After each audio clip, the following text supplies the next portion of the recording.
This is my Lowfer transmitter. Lowfer is just short for low frequency experimentation. This transmitter is pretty simple. I just have a microchip microcontroller. It's run off an 8 megahertz crystal. The PWM output goes to a push-pull circuit, which is then connected to a low-pass filter, and then that would go to the antenna. So these are my low-pass filter. This is my low-pass filter right here. I have two giant inductors, and there's a capacitor right there. There's the microcontroller. So these wires are the output to the antenna. Those wires go to the battery. And this is how I adjust the power output to the transmitter. So if you look on the final stage of the transmitter here, which is the push-pull circuit in this case, I have this tag right here that says ADJ for adjustable voltage. And that goes to here. I've got an LM317, and the voltage is controlled by that pot right there, which is this pot. So the thing I added to this after I started using it were these two wires right here. So what I actually did is I cut traces right here and then ran these two wires up.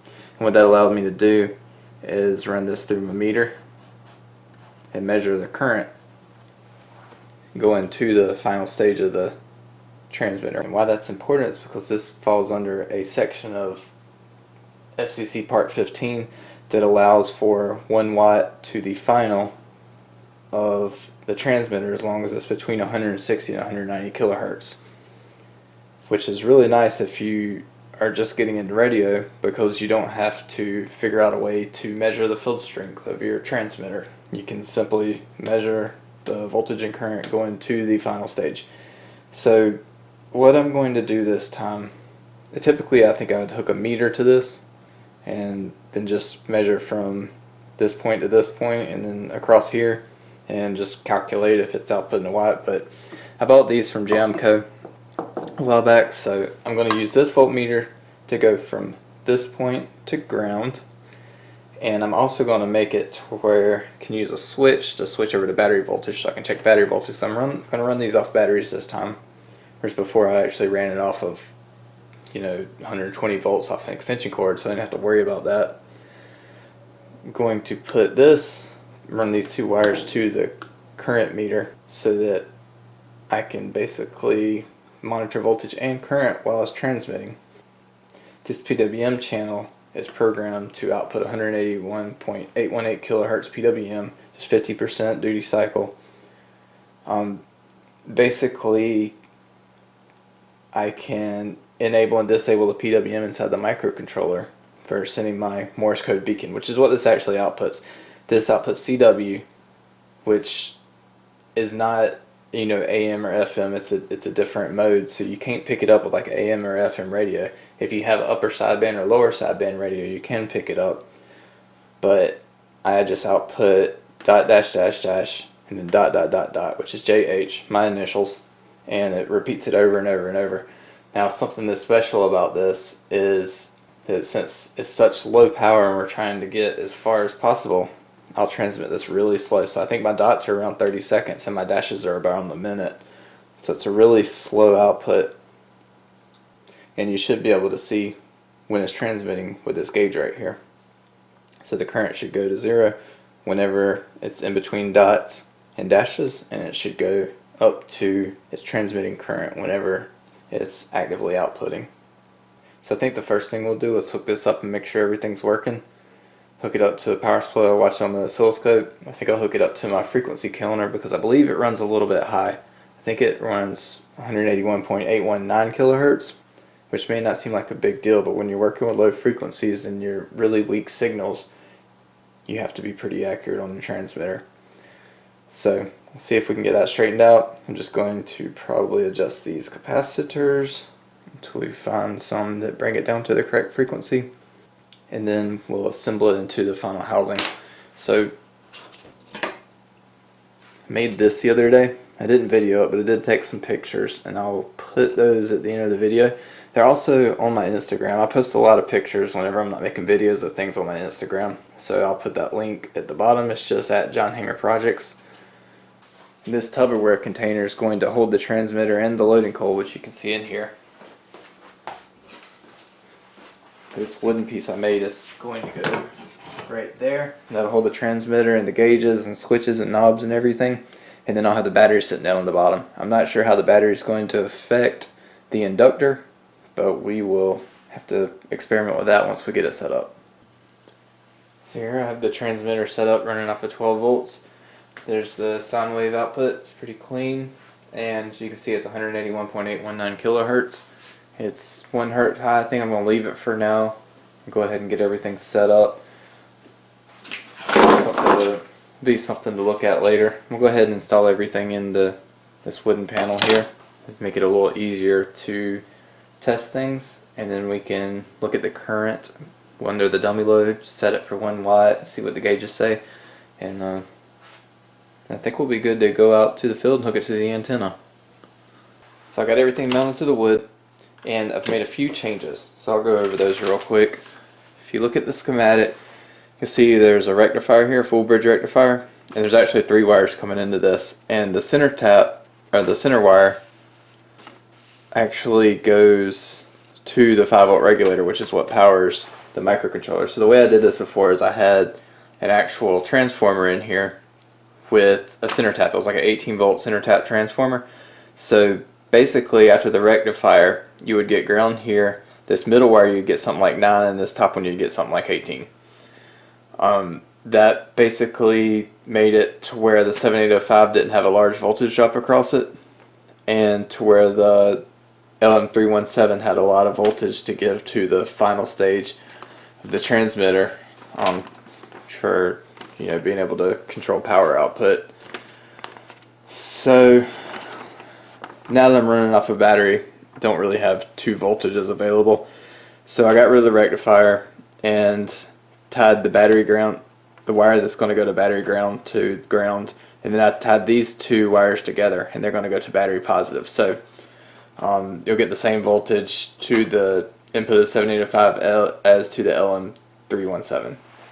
So that's change number 1. Second change is these 27 picofarad capacitors. So when I showed before that my frequency is actually 181.819 something, and I wanted to try to get that down a little bit to closer to what it's supposed to be, which is 181.818.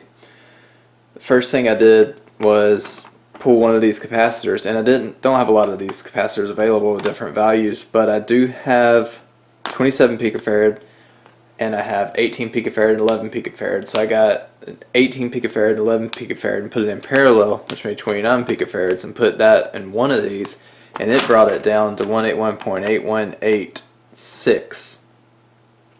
So then I did the same thing on the other one, and now it's at 181.8183, and going in between 3 and 2. So that's pretty close to 181.818. I'm happy with that. So that's all I've done to the board. I found another issue, and we'll go over that in just a minute, but I'll go ahead and power this up and show you what I have.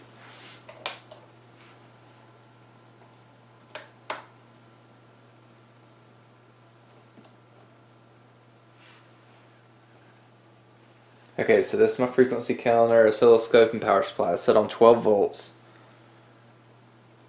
And if you look at the voltage gauge with this switch down, it reads the input the battery voltage, which in this case will be the 12 volts, even with everything off. And if you turn it up, it'll read the voltage going to the final stage, which is nothing right now because the power's off. So then if we cut the power on, you can see we get output, and see right now, let's see, set the voltage to around 10 volts to the final. And okay, so here's the other modification I made. I found that 50 milliamps wasn't enough to get 1 watt across the final, which is what the goal is, since that's what the standard allows. So I put some resistors in series with this and recalibrated it using a meter. So now this is 100 milliamps instead of 50 milliamps. So you just have to see whatever you read on there and multiply it by 2. So if you turn this knob, you'll see that at some point the voltage doesn't go up anymore. You can watch the scope too, and you have a lot of room where it doesn't actually go up, and that's because there's not that higher voltage available to it that it had before. So it's maxing out at what it can output from that LM317 with the 12 volt input. And since it's going to be running off a battery, it's going to have a 12 volt input, which if you can see is only maybe 10.5 volts that I actually have available to the final. So if you get that 10.5 volts and then you look at the current, which you can see that's 30, that's about 34, 35. So you have to get that 35 and multiply it by 2, which is 70 milliamps. Let me get my calculator. So that's 10.5.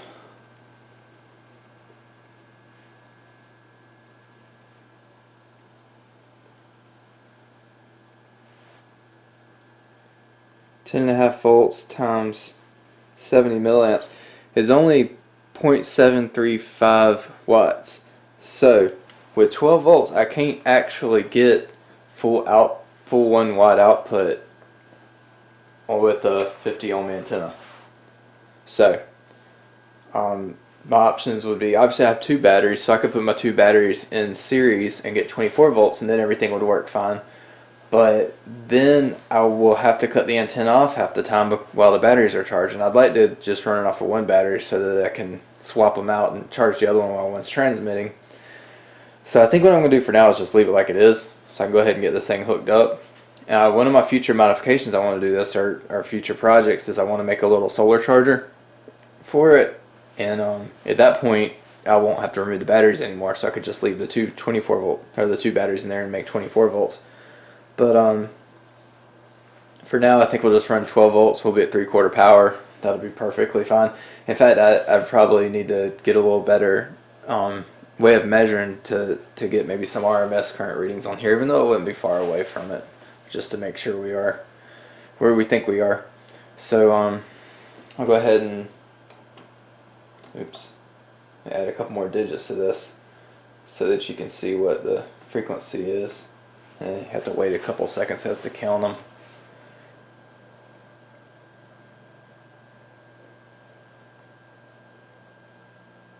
Alright, so there we go. So 181.8183. So that's pretty close to 181.818. So I'm happy with that. At this point, I guess we'll go ahead and put it into the Tupperware container with the loading coil. I'm going to put alligator clips on the power wires for now, just so I can clip them onto the battery. And I'm also going to put alligator clips onto the output transmitter wire. That's just temporary, because if we look down at the loading coil, let me zoom in. See, I have little taps, and I can solder to those. And whenever I kind of get everything figured out where I want to keep it and figure out what taps everything goes to, and I mostly want to make sure that I'm not going to be disconnecting from one tap and connecting to another as you know, the temperature changes or the time of day changes or whatever. So for now we'll just put alligator clips on there, and that'll allow us to get everything going. But like I said, in the future I'll probably figure out what I need to do as far as tuning, and then get it to where I can solder everything, just so that we have that much less losses, because the whole thing here is trying to have as few losses in the transmitter and antenna system as possible, since we're working with such a small power level. So I guess kind of one last little thing. So right now, let's get it to where we actually have a watt. So let's go up in voltage.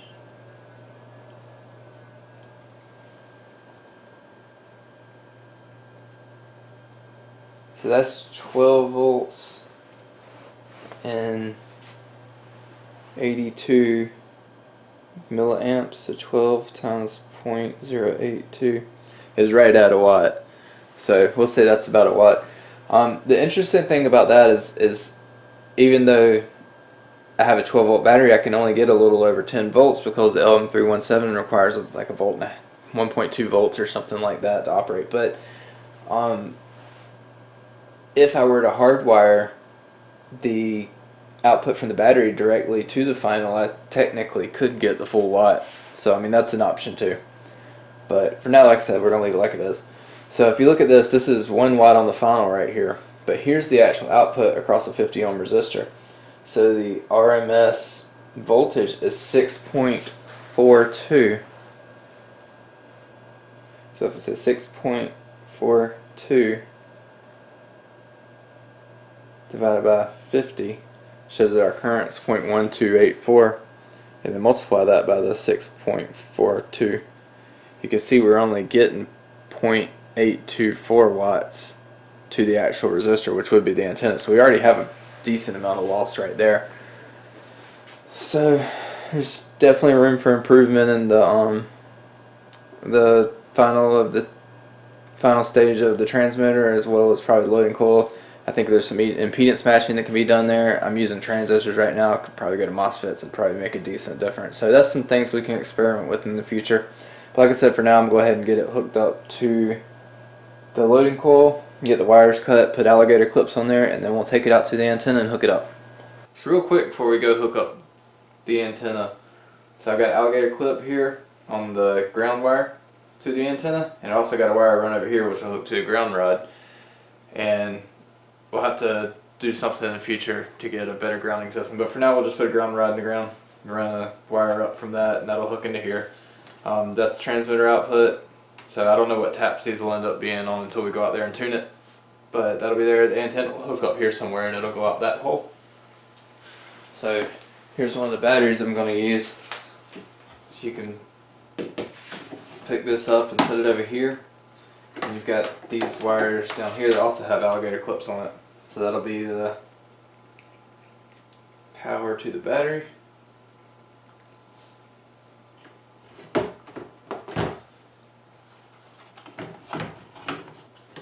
And that'll be the setup right there. So you can see it's got 12.5 volts on it, so that will typically go there. If we cut this on, it'll cut the transmitter on. I'm not going to do that because we don't have the antenna hooked to anything. So I think it's pretty much ready to go.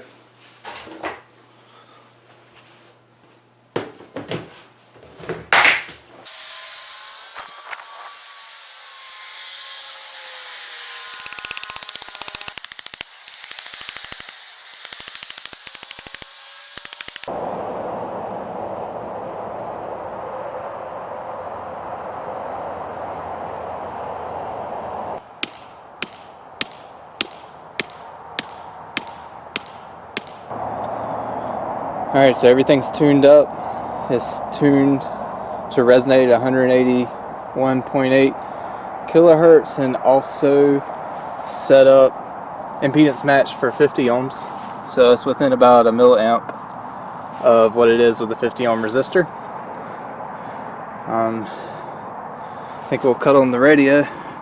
I've got a little loop here too, so we can walk away, and we might need that.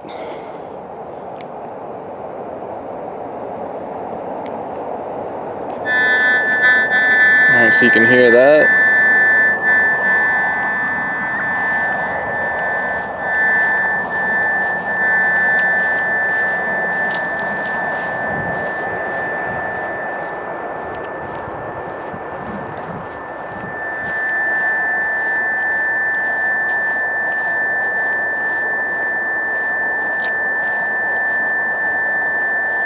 Turn the volume up a little bit.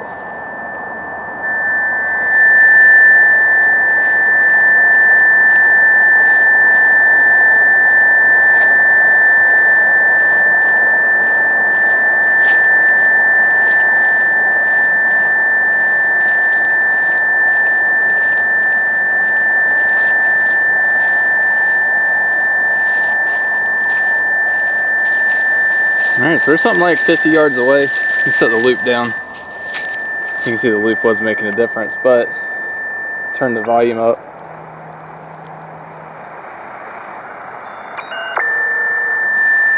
You still can hear it. Hold it up to the loop.